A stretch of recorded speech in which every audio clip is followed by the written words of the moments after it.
Hello guys, मेरी YouTube channel में आपका स्वागत है। मेरा नाम मनमोहन मिश्रा। तो आज हम इस वीडियो में डिस्कस करने वाले हैं कि एलआईसी और म्यूचुअल फंड इन दोनों में से बेहतरीन कौन सा है। जी हाँ, क्योंकि आपको भी कंफ्यूजन में आता होगा कि मतलब किसमें इन्वेस्टमेंट करना चाहिए, क्योंकि एलआईसी कोई लोग कहते हैं कि बहुत सेफ है और म्यूचुअल फंड थोड़ा बहुत रिस्की है। तो आपको किसमें इन्वेस्टमेंट करना चाहिए, तो इस वीडियो में डिटेल में बात करेंगे और मैं आपको लास्ट में कंक्लूजन में ये भी बताऊंगा कि आपको किसमें इन्वेस्टमेंट करना चाहिए और कौन सा ज्यादा आपके लिए अच्छा है और ये दोनों में क्या डिफरेंस है। तो मेरे चैनल को सब्सक्राइब जरूर कर दीजिएगा। मैं ऐसे वीडियो लाता रहता हूं। चलिए शुरू करते हैं। सबसे पहले मैं आपको बता दूं, जब आप इन्वेस्टमेंट के तौर पे सोच रहे हैं, मतलब आप सोच रहे हैं कि यार मुझे अभी इन्वेस्टमेंट करना है, तो आपका दिमाग में क्या रहेगा। सबसे पहले मैं आपको एक चीज बता दूं, इन्वेस्टमेंट उसी को कहा जाता है जो इन्फ्लेशन बीटिंग रिटर्न दे, उसी को ही बेसिकली हम इन्वेस्टमेंट कहते हैं। जैसे एग्जांपल ले लीजिए, अभी हमारा जो इन्फ्लेशन है, इन्फ्लेशन मतलब महंगाई जो है, वो हर साल 6 से 7% है।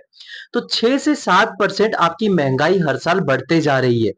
तो आपका अगर पैसा हर साल 6 से 7% बढ़ता रहेगा, तो आपका जो रिटर्न है, भले ही आपको दिख रहा है कि मतलब आपको मिलता जा रहा है, मतलब 6 से 7% हर साल इंटरेस्ट मिल रहा है, लेकिन आपका पैसा वहीं का वहीं है, मतलब उसकी वैल्यू वही है।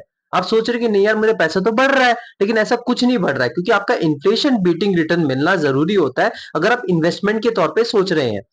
तो अब यहाँ पे एलआईसी की बात करें, तो एलआईसी का फुल फॉर्म आपको पता है कि लाइफ इंश्योरेंस होता है। तो इसका नाम ही आप समझ पा रहे होंगे, लाइफ इंश्योरेंस, ये बेसिकली इंश्योरेंस है। मतलब यहाँ पे आप इन्वेस्टमेंट के तौर पे सोच रहे हैं, तो ये कुछ अलग ही चीज है। आप ये मत सोचिए कि इन्वेस्टमेंट के तौर पे, लेकिन हाँ, इसको आप इन्वेस्टमेंट के तौर पे समझ भी सकते हैं। मतलब ऐसे मत सोचिए कि इन्वेस्टमेंट के तौर पे नहीं है। रीजन ये मैं आपको बता दूं कि देखिए, आप अगर म्यूचुअल फंड को चूज करेंगे, म्यूचुअल फंड बेसिकली होता क्या है, कंबाइंड स्टॉक्स होते हैं। मतलब उसमें एक आपने म्यूचुअल फंड चूज कर लिया, उसमें कई सारे स्टॉक्स होते हैं, तो ये सब्जेक्ट टू मार्केट रिस्क हो जाता है। लेकिन उसके हिसाब से आपको इन्फ्लेशन बीटिंग रिटर्न भी मिलता है, मतलब आपका जो महंगाई बीटिंग रिटर्न है। मतलब आप अगर देखें तो अगर आप महंगाई देखेंगे 6 से 7% है, तो आपको अगर सबसे कम रिस्क वाला अगर आप म्यूचुअल फंड भी चूज करेंगे, तब भी आपको 12 से 15% तक का रिटर्न मिलने के चांसेस रहते हैं। लेकिन अगर आप ज्यादा रिस्की वाले चूज करेंगे और लॉन्ग टर्म के लिए वेट करेंगे, तो आपको 15 से 20% या 20 से ज्यादा परसेंट भी मिलने के चांसेस हैं।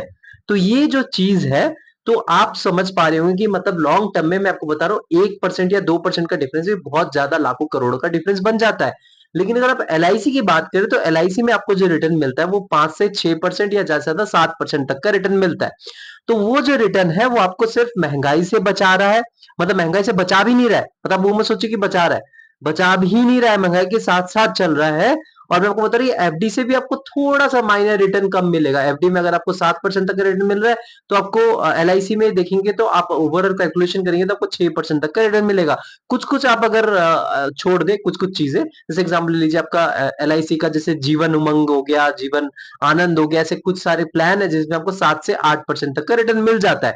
लेकिन वो भी फिर भी इन्फ्लेशन बीटिंग रिटर्न नहीं है। वो आपका क्या है कि पैसा जो है उतना ही आपका वैल्यू रह रहा है लॉन्ग रन में। तो आपको कोई बढ़ा नहीं है पैसा। आप सोचे कि मैंने पैसा कमा लिया और बढ़ गया, तो ऐसा बिल्कुल भी नहीं है। पैसा वही है। और आपका जो म्यूचुअल फंड है, वहां पे क्या है, तो पैसा बहुत तेजी से बढ़ेगा अगर आप उसमें इन्वेस्टमेंट करेंगे। तो अगर आप इन्वेस्टमेंट के तौर पे सोच रहे हो, तो आपको म्यूचुअल फंड चूज करना चाहिए। लेकिन अगर आप पैसे रिटेंशन के तौर पे सोच रहे हो और ये सोच रहे हो कि अगर आपको कुछ हो जाता है, मतलब कोई भगवान ना करे कोई डेथ वेथ हो जाता है, या फिर आपका कुछ प्रॉब्लम हो जाता है, तो उसमें आपके फैमिली को कवर मिलेगा, जो कि आपको म्यूचुअल फंड में मिलने के चांसेस नहीं होते। उसमें सब्जेक्ट टू मार्केट रिस्क रहता है। लेकिन यहाँ पे ऐसा नहीं होता। यहाँ पे आपको कभी भी पैसा, मतलब आपका क्या है कि अगर आपको कुछ हो गया, तो आपके फैमिली को कवर अप मिलेगा, बहुत ही अच्छा खासा अमाउंट मिल जाता है as compared to mutual fund. तो ये जो चीज है, आपको ये समझना चाहिए कि इन्वेस्टमेंट तौर पे देखा जाए तो म्यूचुअल फंड ही सही है, लेकिन सब्जेक्ट टू मार्केट रिस्क है, उस पर रिसर्च करिएगा।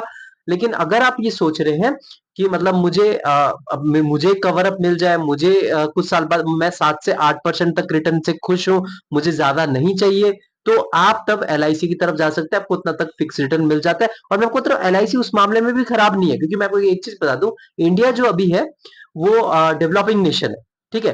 जो डेवलपिंग नेशन है, वहां पे आपको एफडी के जो रेट्स है, वो आपको 7 से 8% तक का रिटर्न आपको मिल जा रहा है। लेकिन जो डेवलप्ड नेशन है, मतलब जैसे आप यूएसए की तरफ जाएंगे, जो ब्रिटेन की तरफ जाएंगे, वो ऑलरेडी डेवलप्ड हो चुके हैं। तो वहां पे अगर आप देखेंगे, तो वहां पे आपको कुछ भी रिटर्न नहीं मिल रहा है। मतलब अगर आप बैंक में एफडी करवा रहे हैं, तो आपको 1 या 2% तक का रिटर्न मिल रहा है, इसलिए सब इन्वेस्टमेंट की तरफ जाते हैं। लेकिन इंडिया में क्या है कि यहाँ पे इन्वेस्टमेंट की तरफ नहीं जा रहे हैं लोग। यहाँ पे अभी ये देख पा रहे हैं, एफडी की तरफ बहुत ज्यादा लोग अभी भी है, क्योंकि उनको पता है वो थोड़ा सेफ है, वो आपको रिटर्न देता ही देता है। लेकिन जब फ्यूचर में ये भी डेवलप्ड नेशन बन जाएगा, लोग एजुकेटेड हो जाएंगे, तो अगले 20 या 30 साल में आप देखेंगे तो आपका जो एफडी का रिटर्न है वो भी आपको 5% मतलब वो 2% या 3% या 1% तक कम हो जाएगा। तो ये जो चीजें हैं मतलब आपको ये भी दिमाग में रखना जरूरी है। और एल आई सी आपको लाइफ टाइम तक 7 से 8% तक का रिटर्न देता है कवर अप। कई सारे ऐसे प्लान अगर आप देखेंगे तो उनको कोई मार्केट पे डिपेंडेंट नहीं है, मार्केट पे डिपेंडेंसीज नहीं है। तो आप अगर एल आई सी करना चाहते हैं तो डेफिनेटली आप कर सकते हैं। आप अगर एक टैक्स बचाने के लिए, क्योंकि आपका टैक्स जो है, और दूसरा टैक्स जो है मतलब अगर आप इंडियन इनकम टैक्स लैब में आते थे, और दूसरा जो चक्कर है वो है आपका कि मतलब आपको कभी फ्यूचर में मतलब टेंशन लेने की जरूरत नहीं है। आपको एक फिक्स रिटर्न मिल जाएगा डेफिनेटली। तीसरा जो आपको है कि आपको फैमिली के कवर अप चाहिए, आपको पेंशन चाहिए लॉन्ग रन में, और आपको कोई सब्जेक्ट टू मार्केट रिस्क नहीं है चाहिए। चौथा जो आपका रीजन है कि आप मार्केट को ट्रैक, आप ना देखिए एक चीज पे इन्वेस्टमेंट नहीं करिए। देखिए मैं आपको एक चीज बताता हूँ कि आप जब म्यूचुअल फंड में इन्वेस्टमेंट करते हैं तो आप सिर्फ एक चीज पे इन्वेस्टमेंट मत करिए। आपका अगर 10,000 रुपए है तो आप कुछ पैसे म्यूचुअल फंड में लगाइए, कुछ पैसे आपका एल आई सी में होना चाहिए, कुछ पैसा आपका एफडी में सेविंग होना चाहिए। तो ये जो चीजें हैं मतलब आपको हर एक चीज में डाइवर्सिफाई करना जरूरी होता है। ये नहीं कि आपने सारा पैसा एक ही चीज में रख दिया। जैसे कहते हैं ना कि एक ही बास्केट में मतलब एक ही बास्केट में आप सारे फ्रूट्स मत रखिए। मतलब या तो अलग अलग फ्रूट्स लिए लेकिन एक एक फ्रूट मत चूज करिए। तो क्योंकि आपको थोड़ा अलग अलग टेस्ट भी होना पता होना चाहिए कि मतलब कैसा रहता है, किसमें आपको फायदा रहे। क्योंकि एक चीज में अगर आप पैसा लगाएंगे तो सारा पैसा डूबने की चांसेस रहते हैं। एग्जांपल ले लीजिए, बीच में जो सारा का आया था, बहुत क्रेज था, आप सुन रहे होंगे आप, 15 या 20 साल पहले की बात है। सहारा ने अपने एफडी स्कीम्स निकालते जिसमें उसको 9 से 10% तक का रिटर्न दिलवाते थे। तो कई लोगों ने उसको फॉलो करके वो पर्टिकुलर स्कीम ले लिया, और बाद में देखे वो सबका पैसा एक साथ डूब गया। तो ये जो चीजें हैं आपको दिमाग में रखना बहुत जरूरी है। सारा पैसा एक पर्टिकुलर चीज में मत लगाइए। और एल आई सी तभी लीजिए तब आपका टैक्स जब कट रहा हो। टैक्स से बचने के लिए आप एल आई सी, आप ये मत सोचिए कि ईएलएसएस फंड भी उसमें ले रहे हैं, वैसे में भी इन्वेस्टमेंट कर रहे हैं, तो ऐसा मत सोचिए। तब आप एल आई सी ले सकते हैं तो ज्यादा सही रहेगा, आपको बहुत अच्छा खासा कवर अप मिलेगा। और ऐसा प्लान लीजिए जिसमें आपको 8 से 9% तक का रिटर्न मिल सके लॉन्ग रन में। तो मेरे चैनल को सब्सक्राइब जरूर कर दीजिएगा, मैं ऐसी वीडियो लाता रहता हूँ। Thank you.